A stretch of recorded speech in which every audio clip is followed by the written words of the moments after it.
Welcome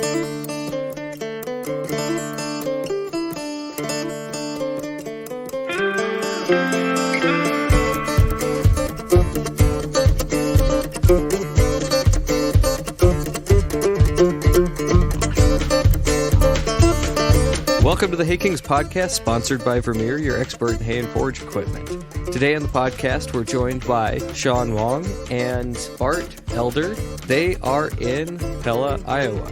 Could you guys tell us what your roles are at Vermeer?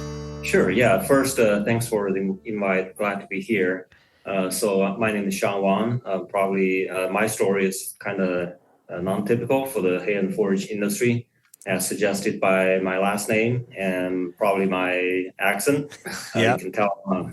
I was originally from China, grew up in a city of 8 million people, and I went to Beijing, the capital of the country, studied aerospace engineering. Upon graduation, I started working for Vermeer as an engineer. We have a pretty good factory there.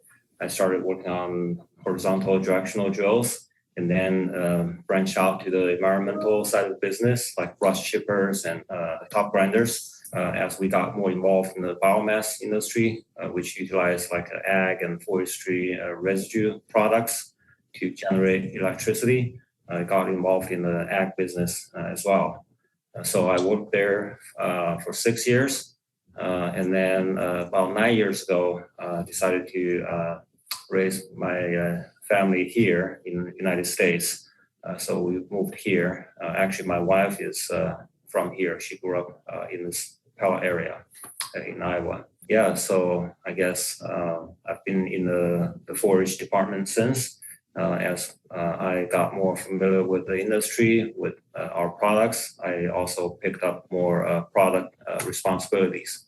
So currently I cover mowers, rakes, field processors, tethers, and also Bart and I share responsibilities on our feeding solutions like TMR mixers.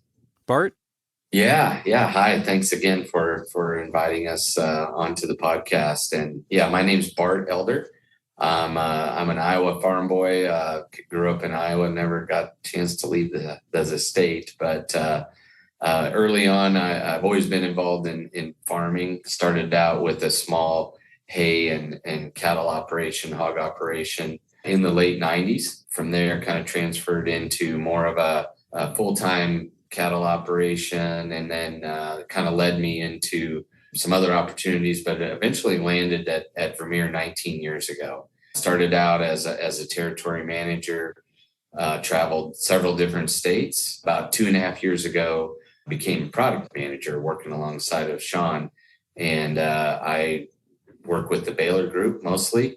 Shawn and I share the silage wrappers as well, and the feeding solutions. So really enjoyed my time here in Pella. Been in Pella about 33 years now, I think it is.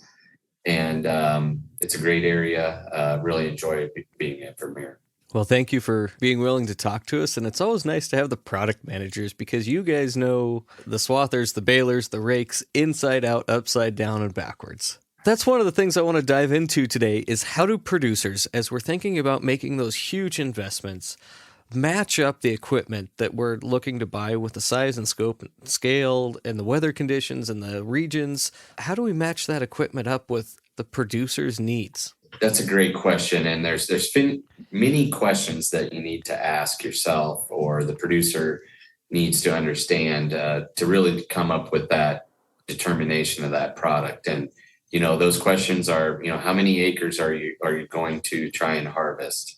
How many bales a year do you use? And you need to understand what's the intended use of the hay. Are you going to feed it yourself? Are we going to try and market this, at a hay auction? Or who are we going to sell it to? Another thing to consider is, what horsepower do you have? What tractors do you have available that you're going to use in your hay operation?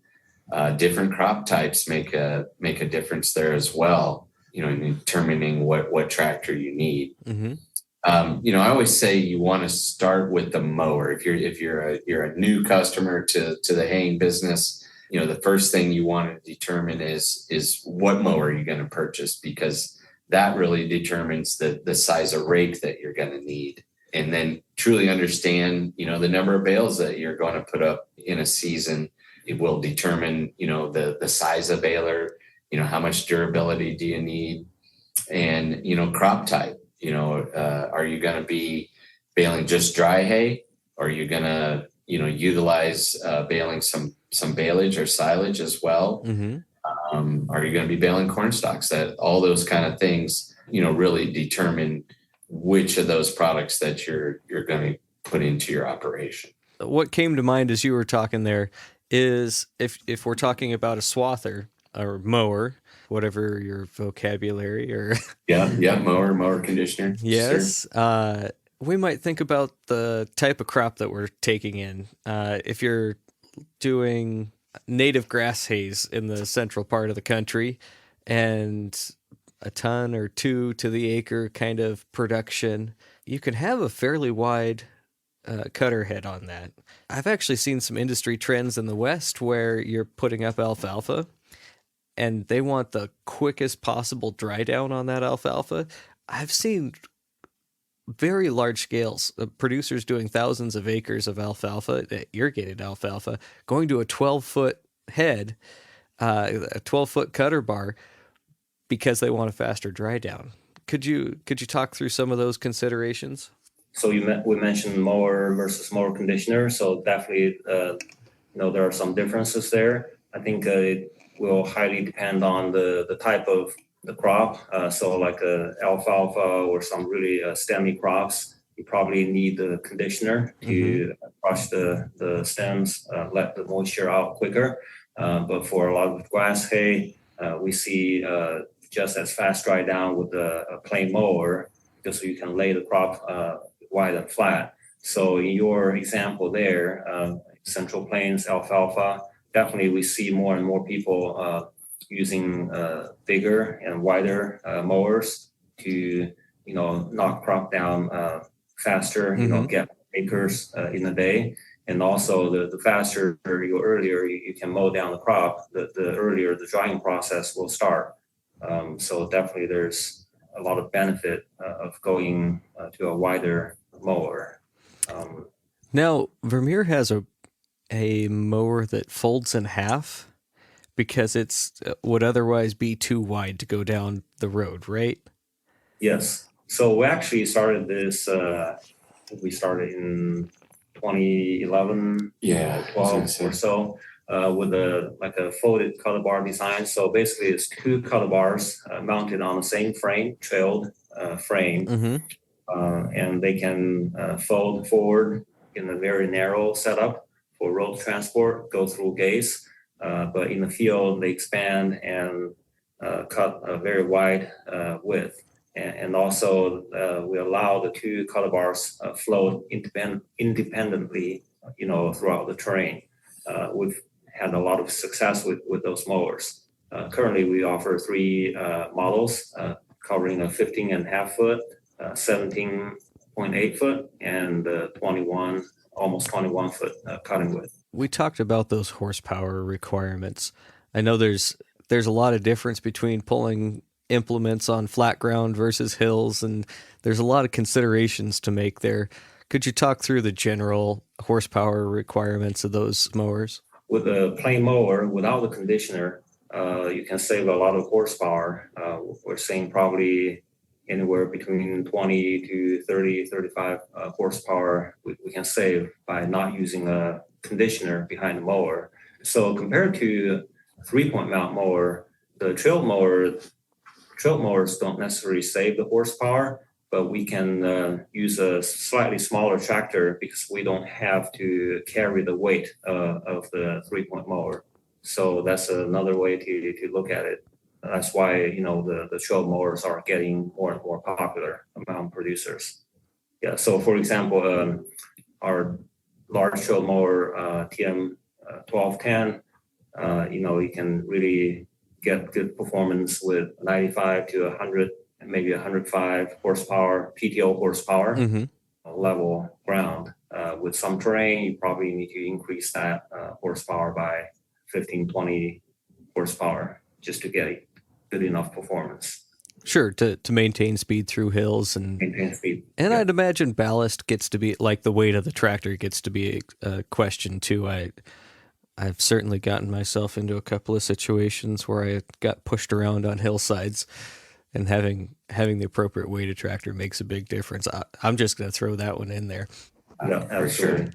Let's dive into those 3-point mowers because that's not something that I have a lot of experience with. What's the widest cutter bar on a 3-point mower? Yeah, so currently we offer 3-point mowers up to 10.5 feet cutting width. That's our 8050 model. So we make 4 models with 5, 6, 7, or 8 discs, cover a pretty wide range of mowing width. So with 3-point mowers, that's probably the mower everybody knew from very early days, right?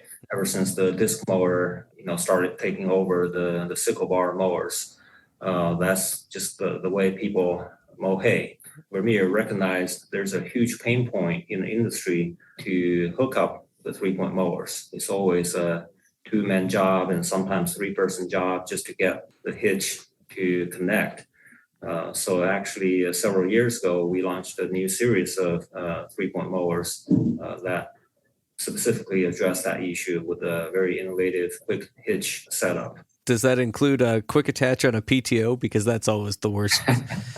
Well, that's probably something we should look into in the future. We don't have a great solution right now. Yeah. Everybody loves holding that pin down and wiggling that PTO shaft on, or holding the ears back and pushing. Of course, we all know the pains of PTO shafts. We've talked 3-point mowers. We've talked trailed mowers. I assume you have non-folding trailed mowers too. Correct. We actually have two series of the non-folding style trail mowers. So we have a small trail mower series from 8 foot, almost 8 foot, to 10.5 foot cutting width. So those mowers are pretty straightforward mowers, very easy to use. They have a drawbar hitch, easy to hook up with some easy set rubber torsion suspension. They just did a good job for producers who don't do a great amount of hay, but just want something easy to use. We also just came out with our mid-size series trail mowers with 3 models covering 10.5, 12, and 13.5 feet. So those mowers have a lot of nice features from our large trail mower lineup, such as the Q3 cutter bar with shear protection on individual discs. They have hydraulic suspension, which is very easy to set toolessly and follow the ground very nicely, and very heavy duty frame, and just overall very great product to use. Yeah, one thing with our small trail mower lineup compared to the 3-point mowers that you gain is just the extra flotation. Being supported and suspended on that frame allows you to have that extra suspension that you may not be able to gain with just a 3-point mower or a 3-point mower in a caddy. So really designed, as a true mower. Is there a trade-off in agility there? I've actually, like I said, I'm not really familiar with 3-point mowers, but I'd imagine that there's some agility that you gain with that 3-point mower, so it'd be good for small fields. Yeah, it could be. Yeah, especially, if you have a lot of ditches or waterways, a lot of people use 3-point mowers to mow those areas. And the mower itself is fixed to the tractor, so it can be very maneuverable. But there are some ways, in a trail mower design which can help with the maneuverability, such as like a swivel hitch on our mid-size and large trail mowers that will allow you to make very sharp turns. So, the wide angle, the CV drive lines allow you to mow in different positions. So say if you are approaching a tree or an obstacle in the field, you can tuck in the mower, swinging in a little bit. And also our large trail mowers are center pivot style. So you can mow on the left, right, or any position in between, which will greatly improve the maneuverability. Let's take a break there and we'll get a word from our sponsor. With the 605N, I feel I can go to the field and we just bale. We're not stopping, we're not adjusting. It's ready to go, and it goes. I spend more time baling with less issues that I've had with other balers in the past. I'm Ken Moses, and I get more hay put up right with the 605N Vermeer baler. Hear the full story at makinghay.com/haykings. Let's switch gears and talk about rakes. There's no shortage in types and styles of rakes. So first, take me through what styles are out there and available. Maybe we'll talk through some of the pros and cons and where you see a wheel rake used versus a rotary rake or a twin rake. Sure, yeah, that's a great question. Today, there are probably three major styles of rakes. First of all, you mentioned the finger wheel rakes. They're ground driven, very easy to use, economical in general. They can rake very rough terrains. The speed is pretty high. You can rake fields pretty fast. And then the next style is what we call basket rakes or hydraulic basket rakes. In the old days, they're probably driven by ground, but modern basket rakes are driven by hydraulic power, have great durability, and they produce superior windrow shape and consistency. You get a really nice box-shaped windrow, which is great for round balers or for any balers. And also, since they're non-ground driven, they introduce way less ash into the crop, which is essential for, say, dairy or horse quality hay. Since they're so durable and very simple design, there's just not a whole lot of maintenance to it. Therefore, they have great trade value. They hold their values really well. Then the third type is rotary rakes. That's probably that design started in Europe, and most players in the market, most products in the market are manufactured in Europe. They're similar to basket rakes in the sense that they're non-ground driven. So there's definitely less dirt in the crop. And then they make a very nice, consistent windrow as well. They're probably more like a dome-shaped versus box-shaped from a basket rake, but very, very consistent. They can achieve center delivery or side delivery with different rotor configurations. But I would say the downside is probably on durability or the complexity of maintenance and service. There's more moving parts in a rotary rake, right? Certainly, and raking speed might be slightly slower. I know there's a whole host of specialty rakes, belt rakes, and kind of various kinds of fluffer rakes and those kind of things. Sure. I would say probably, yeah, those three, so wheel rakes, hydraulic basket rakes, and rotary rakes are the three mainstream types, I would say, in the North American market. Mm-hmm. But if you go up on the rank, probably get into mergers, for a lot of dairy producers. That's also a popular choice. We didn't talk about tethers either. So tethers, we've definitely seen more adoption in tether usage. Traditionally they are used in the east or southeast in the more weather areas. But now we're seeing people in the Midwest or, even in the West region start to adopt tedding practice. People used to think, tedding is a necessary evil to get the hay dry. But now more and more people realize that's actually a way to actively improve the hay quality, get the hay dry down faster. Instead of waiting for the time window to bale, now you have more control on when you can bale. And also the faster you get the hay to dry to the desired moisture range, the less field loss or nutrition loss there will be. Therefore, higher quality forage. All right, let's talk through how to match up an operation with a tedder or the couple of different kind of rakes here. How does a producer address that? Yeah, to me, you got to go back to your mower size, right? So let's use a couple examples. If you've got a 10-foot mower and you want to do that process as quickly as possible. So what size are we going to need if we're going to take two of those swaths? So if you left it into a windrow size, you might be able to, like, for example, use our 17-foot tedder to ted through 2 of those windrows. Mm-hmm. If you've got a 12-foot mower and you've laid it out completely flat, you're going to need a little larger tedder at that point, like a 25-foot tedder. RT 2510 match up well with that. There's different levels of tedders as well. There's the tedder that you might call your entry level tedder that would go out and just rescue a rained on windrow. And there's single, we call them just a 2-basket tedder that would go out and spread that windrow apart, allow it to dry and re-rake it. But as tedding is getting more popular and people are really seeing the advantages, they want a tedder that they can go out and ted every cutting with. And that requires a much more durable tedder that's going to last longer for sure. And, tedding is very important to get done timely as well, because you can do it when it's too wet and you can do it when it's too dry. So a larger tedder typically speeds up that process and allows that hay to get all tedded at the same time. There's even, believe it or not, there's a lot of guys that even if they're just chopping or putting up baleage, will still go out and ted. And the real advantage of that is that you get consistent moisture level all through that crop.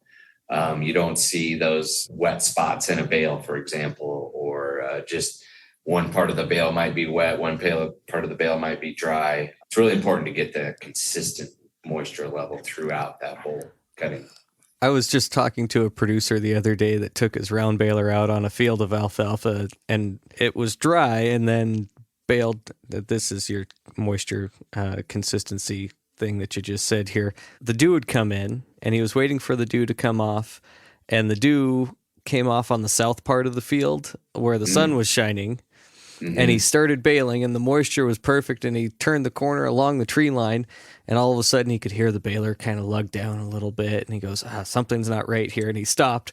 He waited another hour or so, and there were some inconsistencies in the final product because of that variability just within the field. But he took that first bale and put it over by the barn, and then set it off aside because it had a wet spot, right? Mm-hmm.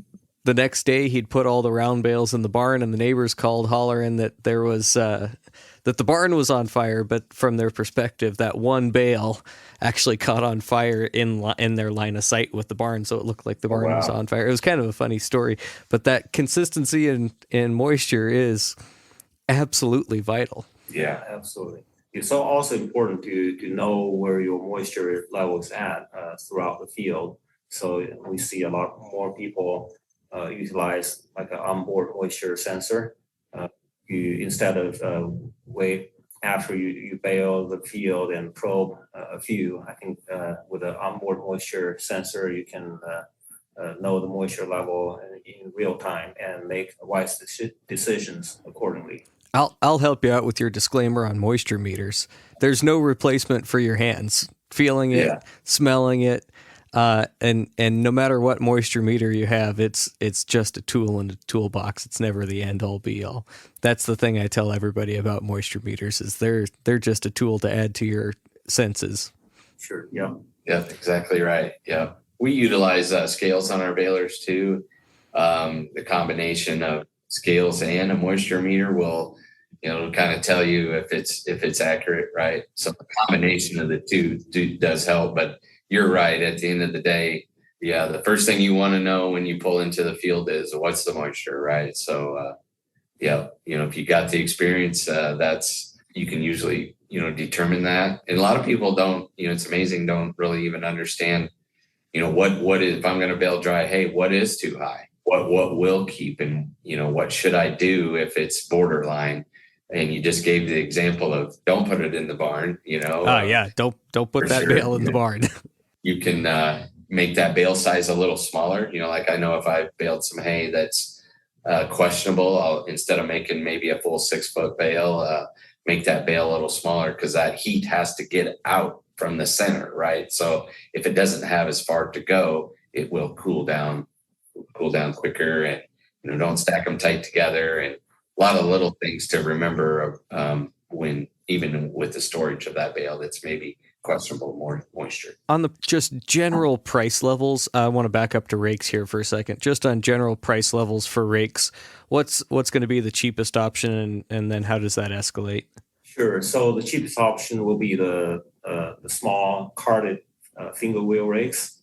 Those are generally 8 to 12 wheels, which covers about 20 to 24 foot of maximum raking width. And very simple to use. This cart design is fairly simple, but still does a good job in general. And then the next level would be the high capacity style, like bifold style wheel rakes. Those are for producers cover bigger fields or more acres in a year or heavier crops. They have higher ground clearance for crop flows. And we actually have 2 series. One is more of a entry-level series bifold rakes, which is great for like a flatter terrains. We also offer a premium heavy-duty large wheel rakes, 14 or 20 wheels, covers 28 to 40 foot in raking width. They utilize hydraulic suspension on each individual wheel, which is great for rough terrains or for cornstalk raking, alfalfa, or different hay crops as well. So those are the premium type of wheel rakes. But then in general, the basket rakes and the rotary rakes are going to be more expensive than the wheel rakes. Because they have more hydraulic components and... Sure, yeah. And they're in general just built heavier, better quality in general. We have to discuss that case by case.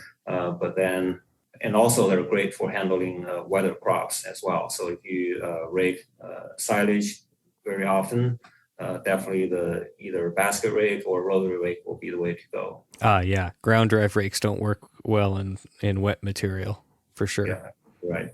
Bart, this is your area of expertise, right? Balers? Yeah. Take us through what's available, what's out there. Of course, we're going to put a point on the distinction between a baler that's designed to do silage and a baler that can do silage, and just some of those considerations between wet and dry when we get there. Yeah. So, certainly depends on, how many bales you're looking to put up in the year, and what that crop type is really determines the baler that's for you. Again, horsepower plays a part of that. Our classic series balers are those balers that for that producer that just going to bale maybe a few hundred bales a year, consistent crop type of grass, those types of things, just dry hay mostly. That baler is going to produce a great looking bale and something that they can either feed themselves or sell. For those producers that have a little more, they're going to put up more bales in a year, looking, to increase in terms of features and bale density and productivity. They maybe got to just get more done at the end of the day. The signature baler is going to provide those features for you. If you're a customer that's doing a lot of custom work or just even has several thousand bales of hay to put up in a year's time, look to our premium baler, our 605N balers. They offer the most durability, the most capacity and productivity of our baler lineup. Bale density, if you're looking for that super dense bale, in a dry package, you might say, those balers are going to give you those that super dense, great looking bale shape and the most features. We can even get into some automation, some of those types of things with the premium.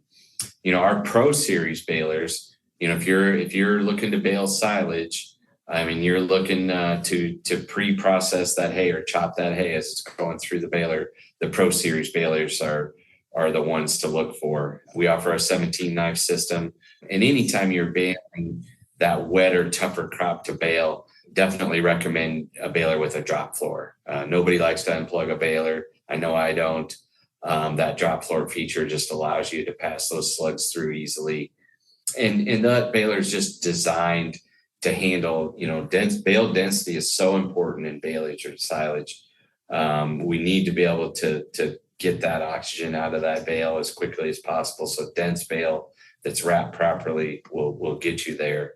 So you need a baler with the belts, endless belts are better for baleage. They can handle the denser bales and the density that you're putting into that bale. So those are, some of the balers that we'd offer. And I have to mention our self-propelled baler, the ZR5 that we launched a few years ago. And that's really for that commercial producer that's got a lot of hay to bale. And definitely we can get more done in a day with that.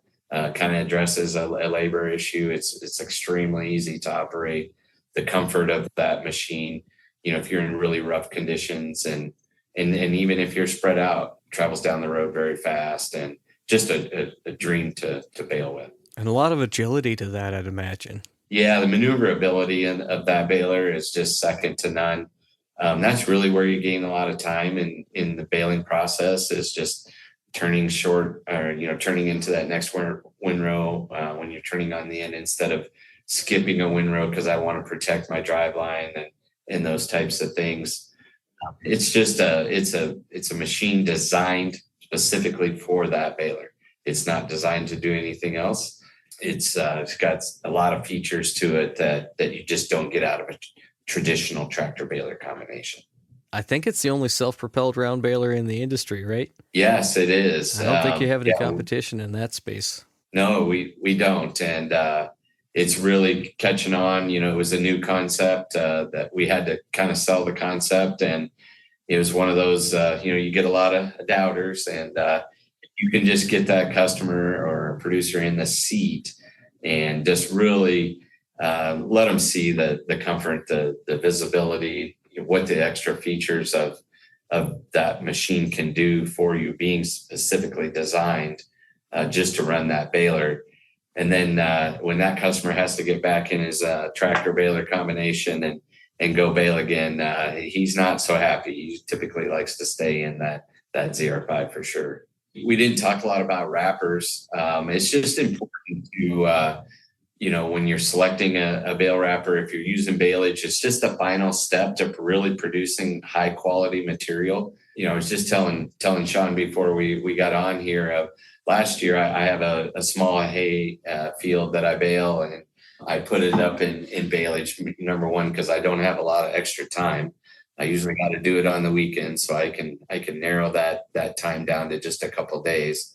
But really put up the best quality hay that I put up in a long time. Utilized our chopper balers and our standard balers to put that material up, but wrapped it with I've done it both ways, single bale wrapper and inline wrapper. But it's really important to use the right amount of plastic. Really dense bale to start with makes a difference. But don't skimp the plastic, and make sure you get it stored in the right place if you're really after that extra quality. And it's amazing, what that extra quality of product does, because you just have less waste, cattle eat it better, more palatable. It's just kind of the final step in that product. So I've had folks ask me, how much plastic do I put on a silage bale or a haylage bale? And the answer that I always give them is put plastic on until your wallet hurts, and then and then do just a little bit more. Yeah, it's always more than you think. And it seems like you're putting a ton of plastic on there, but the mistakes that I have made is not enough. Yep. Yeah. I would say the beginning of the year, for sure, if you're going to be longer until the time that you actually feed that product, you definitely need more at that time. Maybe the last cutting of the year, you can, if there's ever a time to skimp, but I still wouldn't suggest it. No. You need that extra plastic on there to preserve that bale. Yep, absolutely. Well, I think you asked a lot of good questions today, great questions. I wish we could give you better answers, or more straightforward answers. But it's so region specific, right? Right. Like we discussed, there's so many factors going into those decisions. There's not a straight answer to those questions sometimes. So I would say probably, your best bet sometimes your local dealers or peers. That's what Hayking is for, right? And also that's what your local Vermeer dealers are for. We have a great dealer network throughout the U.S. and Canada. They're hardworking, nice people, very closely connected to the hay and forage and cattle business. So they can definitely offer great suggestions, figure out, what you really need. And also there are probably problems nobody have solved today. That's our job, Bart and I, that's probably the most fun part of our job is to understand what problems are there today that nobody is providing a good solution. And, being a North American based company, we're just a phone call away or several hours driving away. We constantly have people going out, understanding customers' operations and try to help them out. So that's a great part of being a North American based company.